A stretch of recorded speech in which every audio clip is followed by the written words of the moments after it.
류희림 방송통신심의위원장은 지난해 가족과 지인을 동원한 민원사주 의혹이 불거지자 정보를 유출한 방심위 직원을 찾아달라며 수사기관에 고발했는데요. 경찰이 고발 직후 방심위 직원과 기자 등 15명을 상대로 개인정보를 확보한 것으로 확인됐습니다. 반면 류 위원장의 민원사주 의혹 수사는 지지부진한 흐름입니다. 이용주 기자가 단독 취재했습니다.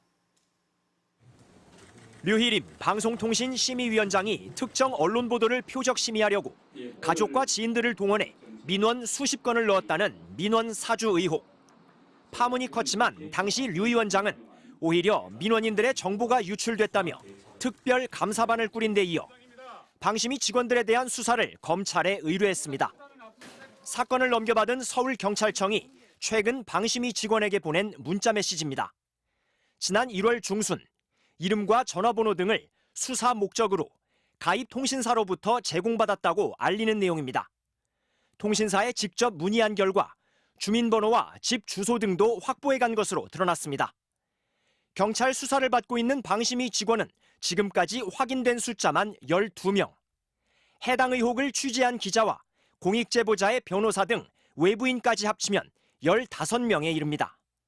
경찰이 정보를 확보한 가장 이른 시점은 지난 1월 9일로 류 위원장이 검찰에 고발한 지 정확히 2주일 되던 날입니다.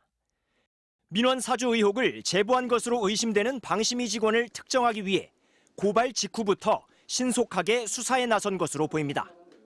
반면 핵심 의혹인 류 위원장의 이해충돌방지법 위반 등 혐의에 대한 수사는 지지부진합니다. 사건을 넘겨받은 서울 양천경찰서가 류 위원장을 직접 조사했는지 통신 기록을 확보했는지 전혀 알려진 게 없습니다. 저는 지금 현재 권익위 조사를 받고 있고 경찰 수사 대상이기 때문에 아니 저번에도 그러셨는데 답변을 하는 게 적절치 않습니다.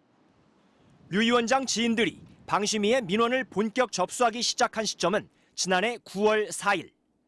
언론노조 방심위 지부는 내일 기자회견을 열고 통신기록 보존기한이 임박했다며 류희림 위원장의 통화기록 등을 시급히 확보하라고 경찰에 촉구할 계획입니다.